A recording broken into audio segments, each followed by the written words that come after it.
The first one. The first WrestleMania of this new decade, and, well, a little bit of a shit show. Not a huge shit show, you have to be, you know, a bit of a shit show. Let's be fair. It could have been a lot worse, considering the predicament that Vince McMahon and the WWE were in. But it could have been significantly better as well. They put on as good a show as they could. I think with the situation they were handed and they wanted to go ahead with WrestleMania, I think they did a fine job, but there were some matches that were just not good. Some that ran over way longer than they should have. And some individual problems that should be sniffed out pretty quickly. My affiliation with wrestling right now is I sort of pay attention a bit to AEW, a bit to WWE, but I don't watch the product on a weekly basis anymore.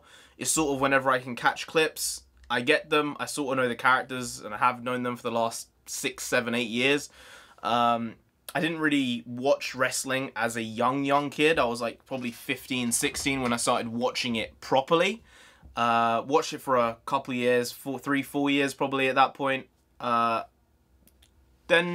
Since then, I've basically just stayed up to date watching random highlights and stuff like that, but I don't really ever watch full shows. So this was one of those ones where it's WrestleMania, it's the big one. And for these type of big pay-per-views like WrestleMania, SummerSlam, Money in the Bank, Elimination Chamber, Royal Rumble, like some of the big ones, I'll watch them anyway. They give you a grasp on the storylines, the characters and stuff like that as well. But yeah, WrestleMania. It is what it is, man. I'll go through each match individually, and this is going to be an arduous and long video, but I'll do that. I'll be very brief with them, unlike the show itself, which was excruciatingly long. I did watch it over 3 days. You know, 3 days now, yeah. And even at that point, I was like, wow, they really beefed this out. It could have been a lot shorter. It should have been a lot shorter. They shouldn't have done this 2-day thing. I'm not sure how well it worked for them on the platform, on the WWE Network, but yeah, it is what it is. So Cesaro versus Drew was the first match to start off the entire show. It was a pre-show match, so it's what it is. I say it's what it is. Get used to it, because it genuinely is just what it is. It was fine, you know. It was cool. Cesaro's like weird spinny move at the end, I haven't seen that. I don't know if he's been doing it for long, but that was a bit interesting. Pretty cool. I can see him doing that to anyone under like 275 pounds. Anyone over that, I think he's going to severely struggle with that particular move. But it was a cool move, and I think it was a cool way to end the match, and it was an okay way to start. Then there was Alexa Bliss and Nikki Cross versus the Kabuki Warriors. Actually, pretty good match. I wasn't expecting to like that match at all. I think that, you know, Asuka is great, and also Alexa Bliss. I don't know a lot about Nikki Cross, so I can't really pass any judgment on her. But it was a pretty fun match. You know, for the first match to lead off the show, I think it was a good choice. And it did show some individual moments that I liked. But the Elias Corbin match was one I really... I like both those characters. Like, Corbin is, you know, very extra... plus ordinary, super over the top with his persona with the King Corbin stuff. And Elias, in my opinion, is someone who I think could be a top card guy, potentially. If WWE, they haven't killed him yet, in my opinion, I think there's a chance he could be a top run guy and have a lot of runs with a lot of belts over the next 5 years. And it was a pretty cool match. I mean, it was okay, other than the referee. The referee was damn shit in this match. I don't know why. I don't know why. I know that she's only been a referee for a while, and she just got put up to WWE from NXT just before the end of the year. So she's a newbie. That's fine. You need to learn. You need to practice. You need to get used to owning the ring. And she is apparently also, this ref, a previous like wrestler and performer. So I would have thought she would have done a lot better, but she was trying to get oddly involved in the match in certain ways that a ref shouldn't. And it wasn't like she was trying to do that for story purposes. It was just she was doing it, and I think that was her wrestler coming out as opposed to the referee. And she really detracted from the overall match. I was watching it and being like, no, stop. You're being really annoying right now. Just let them get on with it, please. And trust me, I said woman, it doesn't matter that she's a woman, alright? She's just not very good at it. She's not. I mean, some of the female wrestling here was absolutely stunningly good. I'll get to another female match later. But, you know, women's wrestling has improved so much over the last 10 years. So much. It's incredible. I suppose it's the 10 years, 8 years I've watched female wrestling. It has just changed completely from what it used to be in the 2000s. And I think that she just isn't up to scratch in this particular case in terms of refereeing. That's just my opinion, though. But the match was okay overall, and I like both the characters there. Becky Lynch was a giant surprise win against Baszler. I mean, you know, it's this odd thing with WWE, like to push the MMA guy, or the girl in this case. And the fact that Becky ended up taking the win, it was a bit of a roll-up and pin win. It wasn't a traditional type of, oh yeah, I won WrestleMania. It was a bit of a cheeky win, which I think is realistic. Because if Becky Lynch was in there with Ronda Rousey, they would have given Ronda the win, probably. But because, you know, Ronda isn't there, this is the second rung, I guess, of MMA fighters in the WWE for the women's. And Becky ended up taking the win. I think it was a fine match. I don't think there's anything very significantly special about it. Yeah. And maybe it could have been a bit shorter, you know? It was only like maybe 10 minutes long, but could have been a bit shorter. Then we have Sami Zayn versus DB Daniel Bryan. Now, this match, I think for me, showed this is just what WWE wants to do with Sami Zayn, and it is so annoying. It's so annoying because Sami Zayn is was maybe one of the best wrestlers in the world when he came to WWE. He was a cult name. He had a huge following. People loved the shit out of him. And he was such a great technical wrestler, just like Daniel Bryan. Like, if this was 3 years ago, 2 years ago, this was a match made in heaven.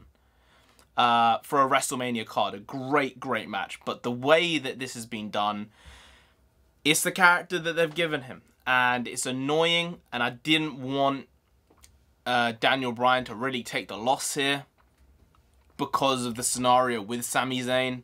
But Zayn got the win.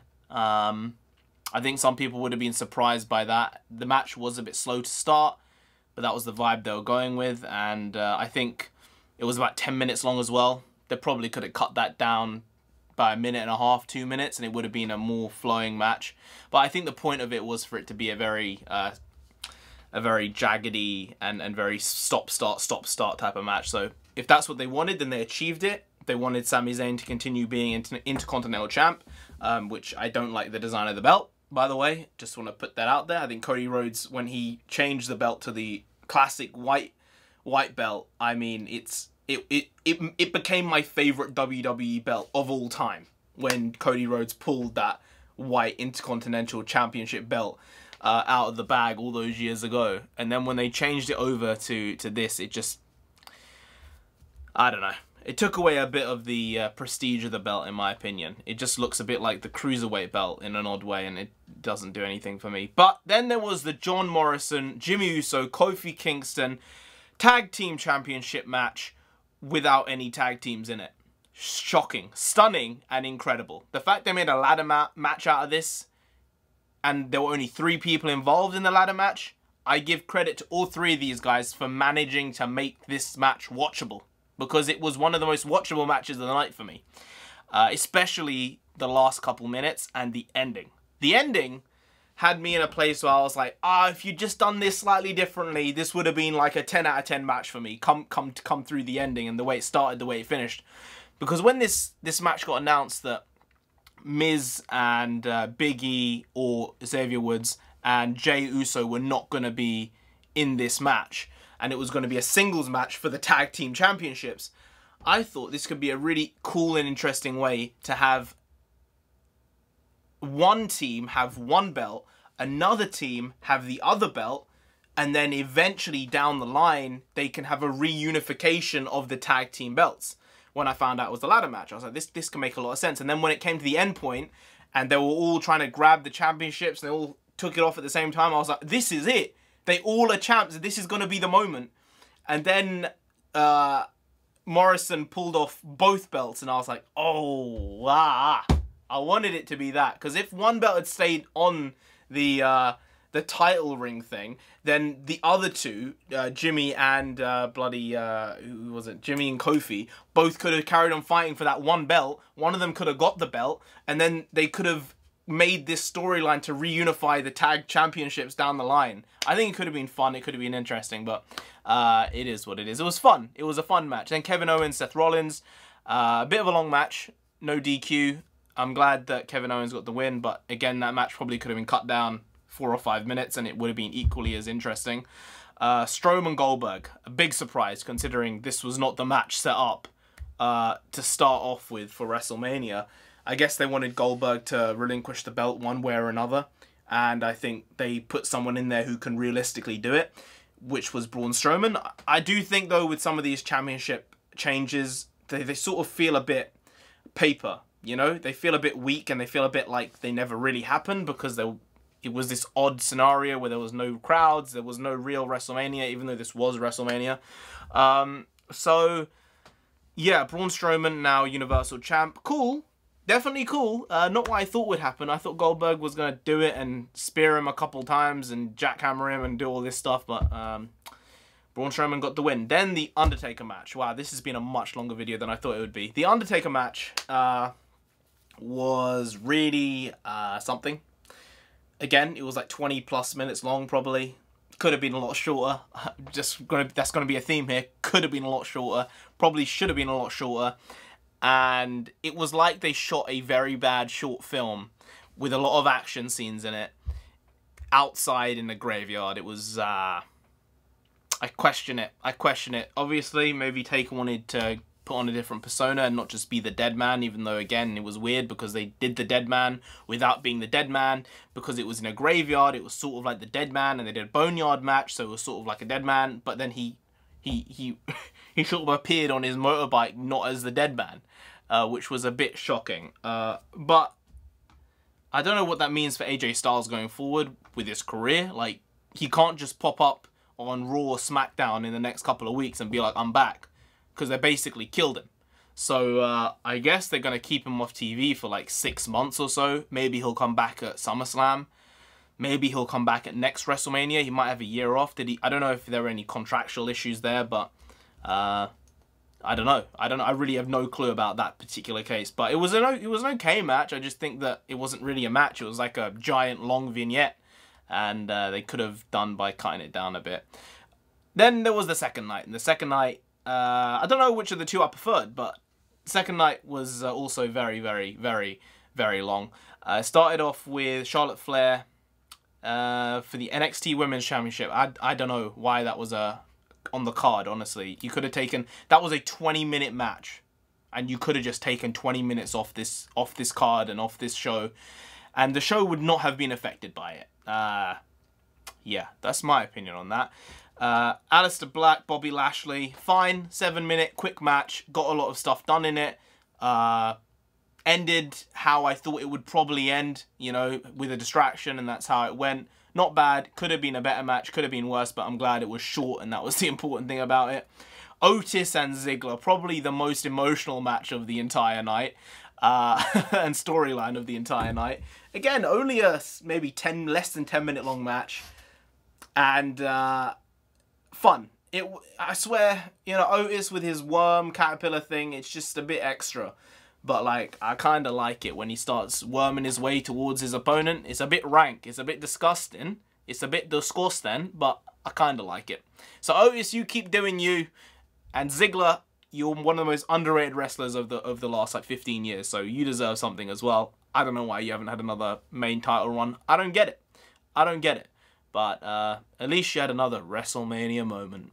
I guess so. I'm not sure. Then there's Edge versus Randy Orton. Yes, this one also ran over incredibly long. It was probably maybe 30 to 40 minutes long.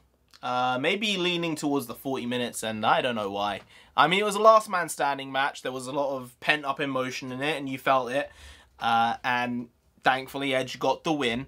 But, you know, again, it could have been a shorter match. It really could have. You could have put this match into 25 minutes, and everyone would have been like, wow, these guys went at it for 25 minutes. But you ended up making it like 40 minutes, and by minute 29, everyone was, I think, feeling like, ooh, damn, man. Damn, you could have just taken it a bit lighter here with the timing, because the stuff they were doing was just mad, but they went all around the arena. It was ridiculous. Rob Gronkowski, Gronkowski, some type of Middle Eastern, Eastern European American guy. He did some stuff overall in this. He was the host and then wasn't host, then became 24/74 2796 champion. There was the Raw tag match, which was pretty throwaway, 6 minutes long, 7 minutes long. Didn't watch it, just skipped past it, no interest. Then we get the Bayley, Lacey Evans, Naomi, Sasha Banks, and Tamina 5-way elimination match. Maybe one of my favorite matches of the night. The stuff that some of these girls did in this match was ridiculous. I mean, I haven't watched a ton of Lacey Evans. Tamina's been out of the picture for a while, but Lacey Evans, man, banging. She is some firecracker in the ring. I swear. I mean, it's mad. The fact she did this mad moonsault off the top rope in the way she did, nah, I'm not having it. I'm not having it. It was mad. The moonsault. I mean, it's just crazy. I'll just say that. Expected her to win. The fact she didn't did piss me off a little bit, considering what this absolute animal did in the ring. I mean, shocking. Amazing stuff. So, Bayley, expected win. But by the end of it, I didn't really want her to win. I mean, also, this woman, as well as doing this mad moonsault, which she did do, she also did some weird thing with her forearm. She attacked someone with her forearm. It was called, like, the women's rights. If that's that, I don't want to be attacked by that. I don't want that, man. I'm not here for that. So, I'm not getting attacked by that. So, good match.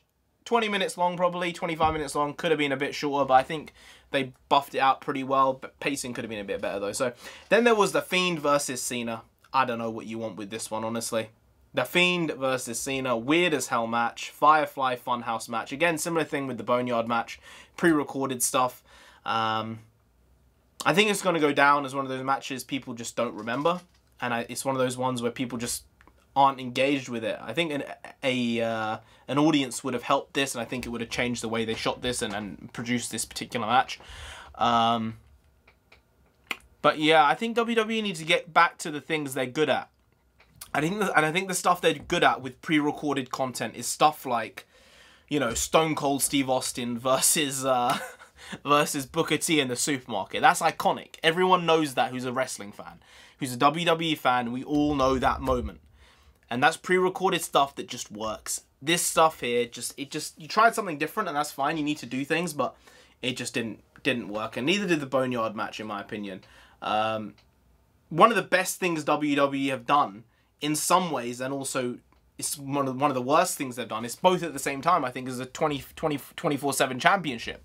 It's very fun. It's basically the old era of wrestling thrown into this one, but you have more access to it because of social media. So it's interesting what they've done with that. I just think they could do more with it and make it a bit more prestigious, and then they would actually have something really, really useful on their hands with that belt. But then we come to the last match, the main event of the whole 2 nights, and that is Drew McIntyre versus Brock Lesnar. What a match. I mean, Brock is famous for his incredibly long and painful matches.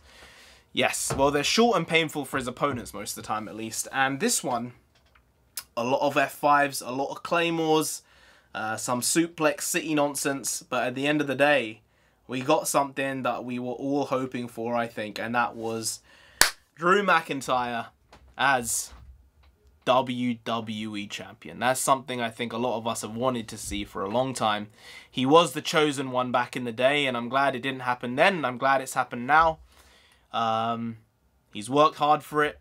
It's weird now that 2 of the 3MB, 3-man band back in the day, have been world champions. Crazy. Jinder Mahal and Drew McIntyre both world champions. I do think Drew McIntyre's is going to last a little bit longer, though.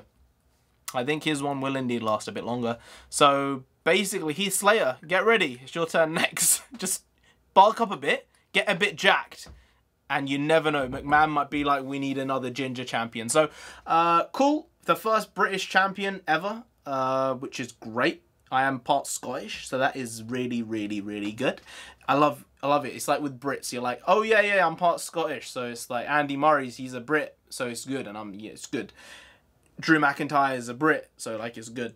But yeah, good on you. You deserve it. You've worked a long, long time for it. You've paid your dues. You've come through, and who knows? Who knows? Drew McIntyre, Brock Lesnar, WrestleMania 37, SummerSlam maybe. I see that happening. So yeah, cool end to the match, and cool end to the entire show. Considering it was a very short match, it got people off their feet. If you were, you know, sitting down, which I think most people were, probably sitting or lying down watching this.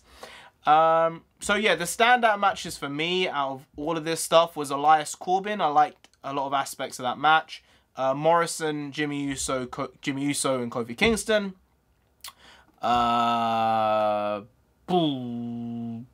Emotion-wise, Otis and Ziggler, I like that match. Bayley in the 5-way elimination match, and McIntyre Lesnar. That's 5 matches out of the bloody 20, I think, that for me were actually good matches that had oomph to them. And the Edge match was also good, but just it ran a bit too long. So, really long Mania. Hopefully next year it'll be one day, and as opposed to 2, because if this happens again, they'll just be like, let's do 3-day Mania. Don't do that.